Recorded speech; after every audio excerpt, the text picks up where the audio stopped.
Refined, we're brunching in Ballard. I'm a huge glutton. Anybody who knows me knows I eat too much, so it's like, let's just do food. Inside the new spot, serving up a fresh twist on comfort food and some seriously kicked up French toast. Who's dome? Oh, there's dome? I got it. Plus DIY droids. All right, here we go. Wow, that's pretty cool. Power tools and droids, it doesn't get much better. We're learning the nuts and bolts at Star Wars Galaxy's Edge. This is supposed to be fun. And the Seattle spot where you can pursue your passions. It felt mindful, like I was in the moment. From painting to pickling, they've got the works. Seattle Refined starts now!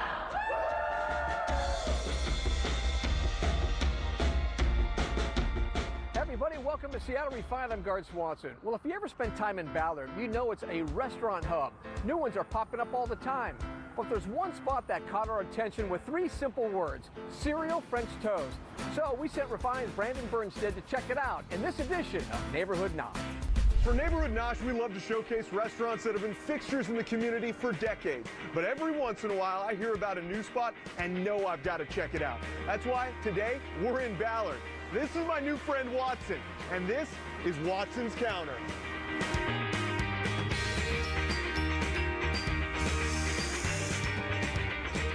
So Watson's Counter is basically a neighborhood coffee shop, restaurants, hangout spot.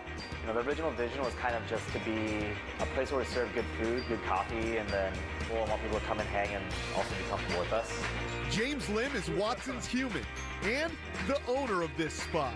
He worked in specialty coffee before deciding to open a coffee shop of his own, or at least that was the initial concept. I'm a huge glutton. Anybody who knows me knows I eat too much, so it's like, let's just do food. Let's do full meal. And so that's when I hit up Scott and say like, hey, I need a good menu, and I know I can trust you to do it. That would be Scott Lukehart, a trained sushi chef who helped open some of Seattle's most popular food trucks and now runs the kitchen at Watson's Counter. So we kind of just wanted to go for more of a home feel. So it feels like a home-cooked meal, but in a professional setting. The menu includes a number of Korean-inspired dishes and a Hawaiian staple that just so happens to be Scott's personal favorite. Loco Moco is essentially white rice, hamburger patty, brown gravy, fried egg. It's just delicious. It's just warm and comforting. All right, where do we start, Scott? We have a house blend, chuck, brisket, and short rib. Just gonna add a little bit of onion, a little bit of garlic, salt and pepper. That's it. The burger patty is topped with thick, rich, house-made gravy. Like a freaking pro. Gorgeous. Like a pro. And a perfectly fried egg. There you are, got your Loco Moco. The Loco Moco may be a house favorite, but there's another dish people keep coming back for. We really honestly made this so that we had something for children to eat on the menu. Cereal French toast. Fruity Pebbles is the cereal of the day. Really basic French toast batter. 3 eggs, crack them into a bowl. After that, cup of cold milk. Blend your milk in. Sprinkle of salt, sprinkle of pepper, quarter teaspoon of cinnamon, and that's it. Quick 5 seconds in maybe, into the cereal, both sides, good pat of butter to the griddle. This we like to call butter tech. That way when you flip the French toast, there's still more butter on the other side. As if it couldn't get any better, the cereal French toast is finished with orange rosemary whipped cream and, of course, maple syrup. I could not be more excited about trying this. I will be dreaming about this tonight. We've had the sweet. We've got to have a little savory. Here we go.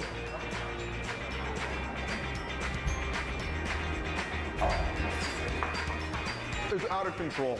And James, this place is incredible. The food is amazing. What does it mean to you? What does this place mean to you? It really means the world to me because it really just goes to show that if we put out quality food and be quality people, you know, ethical treatment of the food, the team, each other, the guests, it all comes into play. And it's really is a dream come true. For Seattle Refined, I'm Brandon Burnstead. Do you have a spot that we should check out for our next Neighborhood Nosh? Email us at hello@seattlerefined.com. Well, if you haven't heard, you must be living on another planet. Disneyland Resort Star Wars Galaxy's Edge is flying at hyperspace right now. The park's new land just opened up, and it's a huge hit. There is everything to do under the sun there, and I do mean everything Star Wars related. Let's see some identification. Star Wars Galaxy's Edge. Non-stop fun on planet Batu. You can fly the Millennium Falcon. Or go face-to-face with stormtroopers. Drink exotic blue milk. Or find cool galactic collectibles. But out of this ozone, get ready to build.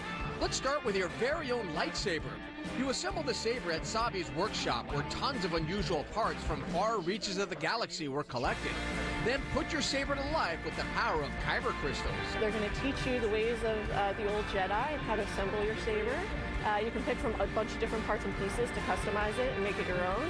And I must say, it is pretty cool when you get a chance to hold your own lightsaber. The first order may require your service. This was just the start. There's more building. So I dashed to the Droid Depot to start assembling my personal robotic sidekick. So you know, we're at Star Wars Galaxy's Edge, we're at the Droid Depot. And here's where you can actually build and customize your very own R-Series or BB Series droid. And it can be any kind of droid, right? Yeah.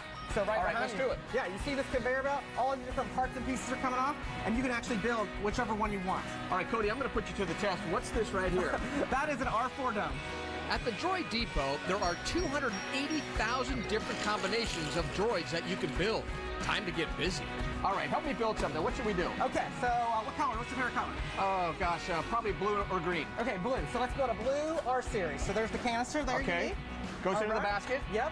And then here is one of the other legs there. Okay. That's a great piece. And then you like a blue dome. There goes one there. Blue dome! Oh, There's there's dome! I got it, I got it. And then we need one more set. You need some blue legs if you want to go all blue, or you can add some white or red to it. Oh, let's throw a little white. Okay, so grab that leg set right This one right there. here? Perfect. This is everything you need to build an R-Series. All right. All right, so place it in the basket and follow me over to the work. Sounds good. All right, my basket's full, Cody. Let's do this. At the workstation. Okay, so it's time to build. So here you take your canister. Okay. Take all the pieces out, and I'll unwrap the legs for you while you attach the dome onto that. Okay, so just so I'm clear, anybody who comes to Star Wars Galaxy's Edge can come in here to the depot, the Droid Depot, and build it, and then they keep it? Yes. And actually, yeah, it's a full function RC. So again, we'll attach the legs. So this looks great. So here you go. Hold that together, and then I'll make sure, and then screw the leg on. Oh, you go actually use power tools here. Yes, you sure do.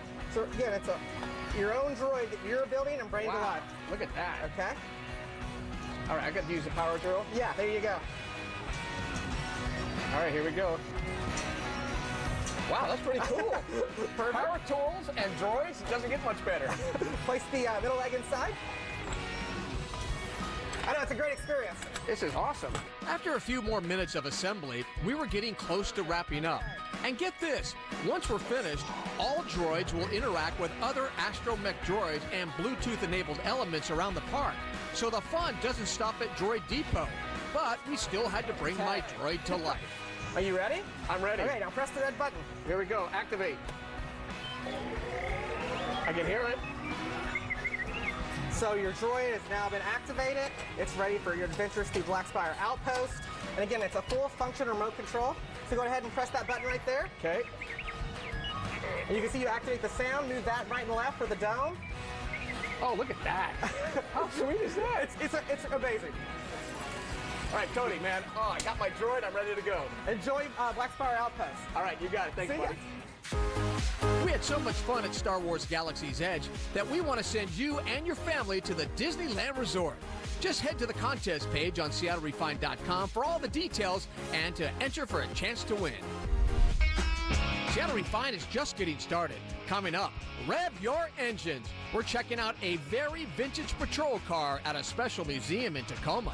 It's just supposed to be fun. And we're scoring some new skills. It's a place to gather, it's a place to learn, it's a place to connect. From creating craft cocktails to making modern macrame, the place where you can learn the works.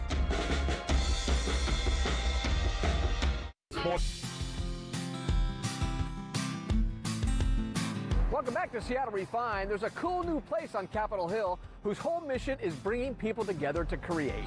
At the Works, you can learn all kinds of new skills from calligraphy to cocktail making to building a capsule wardrobe. There's also a class called Cactus Practice. We sent our favorite DIYer, Malia Kurlinski, to check it out. Thank Thank you for coming to the Works for Cactus Practice. This class is designed for beginners or people who already know how to paint. It's just supposed to be fun. It's a weekday afternoon at the Works.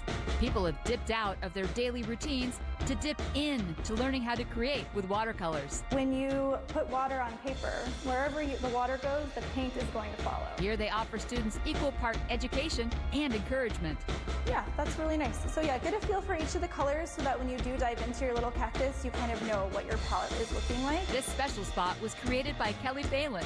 The Works is a place to feed your passions. It's a place to gather, it's a place to learn, it's a place to connect. This business started as a one-woman pop-up, really teaching urban gardening and how to have chickens in the city, and it became clear pretty early on that people were interested in those sorts of skills. Now it's expanded to offer an array of amazing classes taught by experts in their field. We have a modern mixology class called shrub making, so the vinegar-based drinks, shrubs. We've always got terrariums on the schedule. It's a hugely popular class. Our number one class that we do here is learning how to make pickles at home. We call it You Can Pickle That. There's some pretty unique options too. Magic honey jar manifestation, and it sort of combines tapping into your intuition and using tarot, creating your own honey jar to kind of carry you through the rest of the year. Today people are trying to capture the beauty of cacti. It felt mindful, like I was in the moment. I really enjoyed it, and it kind of pulled me away from like work and all that. Well, actually it was really easy because we have a really great teacher and she walked us through it step by step. I've never painted a cactus before, but you would never know. You are joking. That's so good. Even Refine's John Prentice and I had to get in on the fun. It's going great. I love it. They teach lots of skills at the Works, but the most important takeaway for students may be the confidence to try something new. You're actually getting to try something and have somebody kind of take you by the hand and guide you through it, and I think that's the magic of what happens at this table. Malia Karlinski, Seattle Refine. For more on the Works, just head over to SeattleRefine.com. Right now on SeattleRefine.com, we've got an inside look at the residence at Hotel Theodore. It's where the hotel's owner lived for many years, and now you can book an overnight stay there. The full-floor suite spans 2,000 square feet and features a massive outdoor space. To check out the full gallery, just head over to the website. Coming up, oh, if this car could talk. It's an original Washington State Patrol car that was assigned to the Ellensburg detachment. We're checking out one of the rare rides at LeMay, America's Car Museum.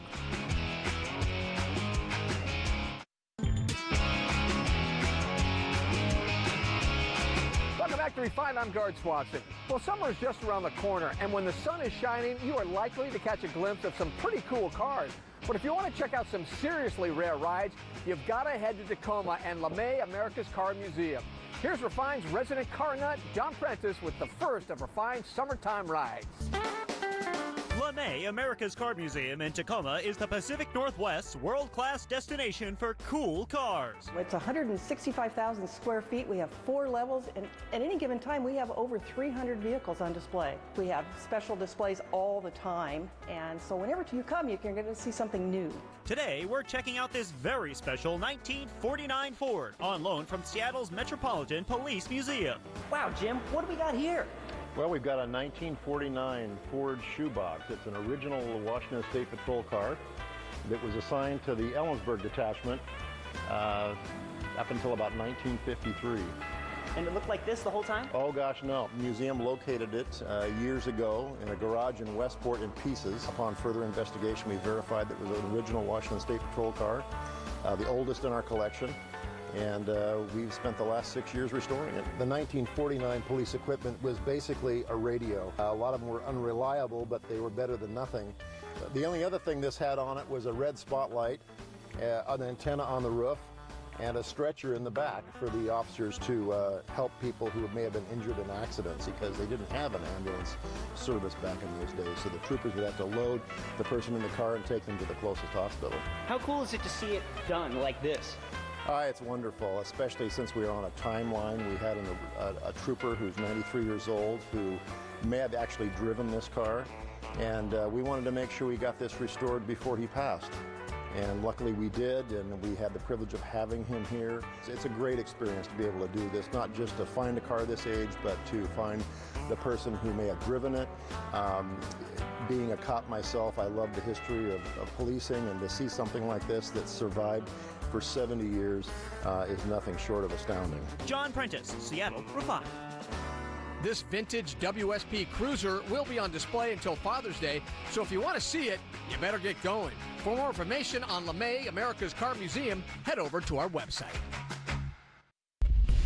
Here at Seattle Refined, we never get tired of hearing from you. Like us on Facebook, tweet us your story ideas, or shoot us an email telling us what you want to see on the show. You can find our inbox at hello@seattlerefined.com. Seattle Refined will be right back. Welcome back to the show. I'm Guard Swanson. You know, for a lot of men, it can be tough to talk about their health, but now is a good time to have that conversation. June is Men's Health Month. The goal, heighten awareness of preventable health problems and encourage early detection. I recently had the chance to sit down with a doctor to talk about one of the most common diseases affecting men, thanks to our sponsor, Dendreon Pharmaceuticals. Dr. Celestia Hagano is a professor at the University of Washington, member of the Fred Hutchinson Cancer Research Center, and medical oncologist at Seattle Cancer Care Alliance. She's among the nation's foremost expert in prostate cancer and has treated men with prostate cancer for some 30 years. All right, let's just start off with some prostate cancer stats. I mean, right now they're just staggering, aren't they? Well, yes, they are staggering because prostate cancer is #1 cancer in men. Just similar to breast cancer in women. They're very similar in terms of numbers, around 175,000 cases per year. All right, doctor, so I'm almost 59, and I've already had a bunch of PSAs. What's the right age for a man to go in and get things checked out? A regular guy who is not African American, who has no history of prostate cancer in their family, should probably start screening somewhere between 45 and 50. Okay. If that PSA that's obtained at that time is at a low value, then they can probably be screened less frequently and not every year. However, if you're African American or if you have a family history of prostate cancer, you really should probably start screening at age 40. So prostate cancer is kind of a weird thing. You have some guys that'll get it and it progresses, and then some get it and it just kind of stays dormant, right? Yeah, so what we know is when we are treating a guy with localized disease, about 60% will be cured. Another 40% will go on to develop spread of the disease outside of the prostate. We call that metastatic cancer. And in those cases, you know, we have many treatments now since 2010, including immunotherapy. One of the companies that specializes in this type of treatment is located right here in Seattle. Dendreon Pharmaceuticals was the first to develop an immunotherapy using a patient's own cells for advanced prostate cancer. This treatment basically takes your blood. We spin off a certain fraction of the cells, send it to California, have it processed down there to get the immune system excited against the prostate cancer in the body, and it's reinfused like a blood transfusion. It's not really a big deal at all. Okay, there are going to be a lot of men watching this interview. What can they take away from this? What are they supposed to do? Well, first of all, this is Men's Health Month, and I think it's important to be aware that prostate cancer can be screened for with a blood test. So if you're under age 60, your PSA test should be underneath 1. Now, if it's over that, it doesn't mean you have cancer, but it means you need to be evaluated. The second thing is, prostate cancer, when it's diagnosed early, can be cured. And it is cured in the majority of cases. Not everybody, but in the majority of cases it is cured. And the final thing is that in cases where eventually the cancer might come back and it's not cured, We have a great armamentarium of treatments we can use to improve survival. So you guys are locked and loaded and ready to attack prostate We sure cancer. are. You got it. All right. Hey, thank you for your time, doctor. You're very welcome. For more on Men's Health Month and Dendreon, just head to SeattleRefined.com. All right, that's going to do it for today's show. I'm Guard Swanson. Thank you so much for joining us. We'll see you next time, right back here on Seattle Refined.